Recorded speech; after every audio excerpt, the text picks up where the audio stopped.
You will always suck at MOBA games. And I'm not just saying this to be mean, but also because it's the stone cold truth. Among the massive selection of video game genres to choose from, there's a select few that the majority tend to stay far, far away from. And this isn't just because of their outrageously high skill ceilings, but rather their excessive amount of dedication, hard work, and patience required just to get your foot through the door. Fighting games, RTSs, MOBAs, all of these game genres are very different in their own ways, but one thing they do all share is their highly intimidating levels of entry, as well as their massive influx of being said throughout your experience. Just to be able to play these games properly, you need to know so many different things. Sure, anybody could pick the capoeira dude in Tekken and start mashing on their controller to get a few easy wins. But once your controller finally breaks and you decide to actually try to learn the game, you scroll through its entire move list only to realize, oh God, why? And this is exactly why most people tend to just stick to the traditional shooters. It comes to nobody's surprise that the shooting game category is by far the most popular video game genre in the entire world. Whether it's third person, first person, or even in a battle royale setting, the main objective and overall playstyle will always stay the exact same. Aim your gun and shoot the enemy. There's no move list you have to learn or item build you have to follow, and you don't have to sit through 3 hours of the game telling you what to do. This game uses a mouse.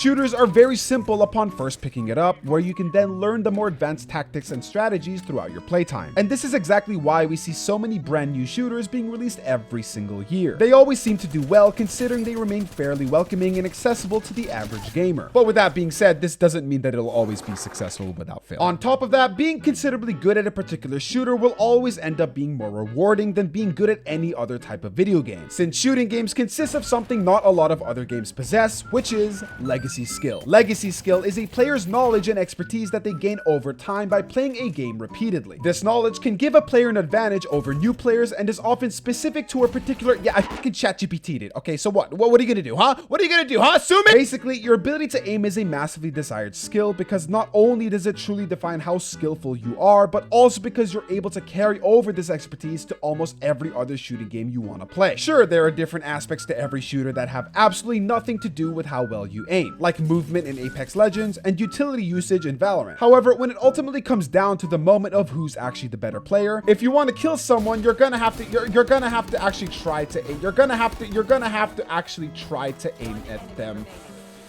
first. Jesus Christ. Unless, of course, you're playing a character like Pyro or Moira, which in this case, fuck you. Aiming being such a core fundamental to every shooting game allows us to ease our way into playing multiple different shooters all at the same time, as well as to easily identify where exactly our skill level is currently at. Really, bitch? Bronze 5? Because at the end of the day, how well you aim is what truly defines how good you are as a player. And this is especially shown during the initial release of Valorant, when a lot of former Counter-Strike pros migrated over to Valorant with ease, even including those in the esports scene. But besides the fact that the script is horribly written due to my excessive amount of ADHD, where exactly am I going with this, and why am I bringing up FPSs when this is supposed to be a video about MOBAs? Well, because unlike shooters, which are known to value legacy skill, which is easily noticeable, MOBA games are in fact the complete opposite. I mean, sure, there's obviously some skills that can be carried over from one MOBA to another, like your ability to right-click really fast and flame your own teammates. However, 99% of one's true skill in a MOBA game is deciphered by one thing, and that thing is knowledge.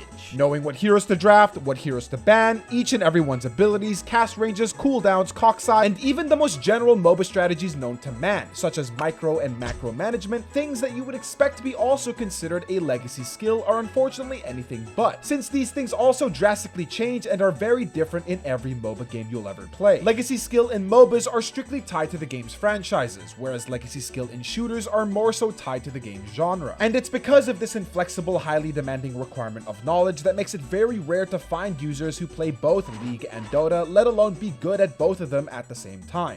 Mainly because each community hates each other, but that's besides the point. But even if you were somehow a human encyclopedia and managed to fit the entire database of every single hero, item, ability, and strategy into your massively wrinkled brain, guess what? It still wouldn't be enough. Because once you finally think you have what it takes to become the very best that nobody ever was, they released a brand new update that completely shifts the dynamic and changes the way everyone perceives the game entirely. To put this in shooting game terminology, just imagine if every time your game got updated, the game randomly changed change your mouse sensitivity and force you to adapt and play with it. That's exactly how it feels playing a MOBA. Now listen, I understand that every game, including the competitive shooters I previously mentioned, suffer from this exact same problem. However, for MOBAs in particular, it feels as if it's just a lot more frequent and significant. Not only does the meta heavily dictate everything there is to know about the game, but it also seems to shift itself much more substantially, especially in favor to whatever is brand new during that time frame. Players are forced to adjust themselves accordingly, changing their habits, the way they play, the way they think, and most of all, the heroes that they pick.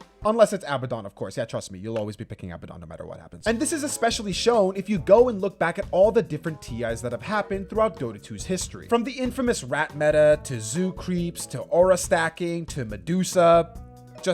Just do so. Yeah, just pick her. You'll most likely win. There's actually a really cool article written by Leah Spectral, which I'll leave a link down in the description below, who compiled all the data and reports of every single TI that has happened throughout the years, showcasing just how much the meta drastically changes in each and every one of these tournaments. I recommend giving it a quick read if you're interested, as it was pretty cool going back in time, seeing all the different phases of Dota I was thankfully a part of.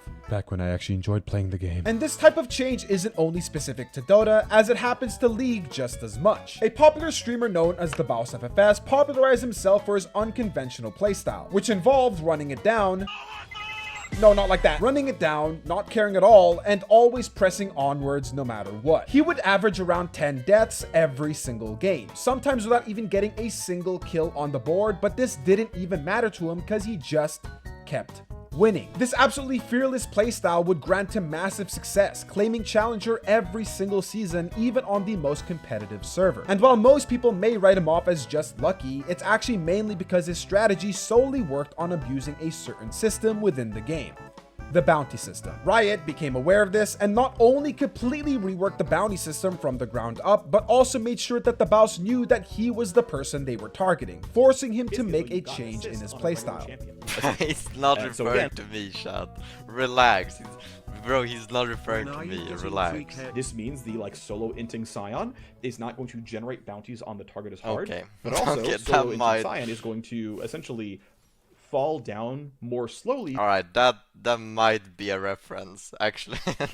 Now that is more likely to be a reference, maybe. And this is exactly what stops us from being able to fully master the games we play in the MOBA sphere. It's almost as if we're all trying to conquer this never-ending mountain, only to find it morphing itself to new forms as time marches on. Some people may find it annoying, but for others, this is what makes it a whole lot more fun. This is what keeps us on our toes, always trying to adapt and learn, always pushing and striving ourselves to get better at the game. And let's be completely honest here. At the end of the day, what truly makes a good MOBA player isn't really game knowledge or macro or mechanics or any of that crap. It's just whoever gets the better team.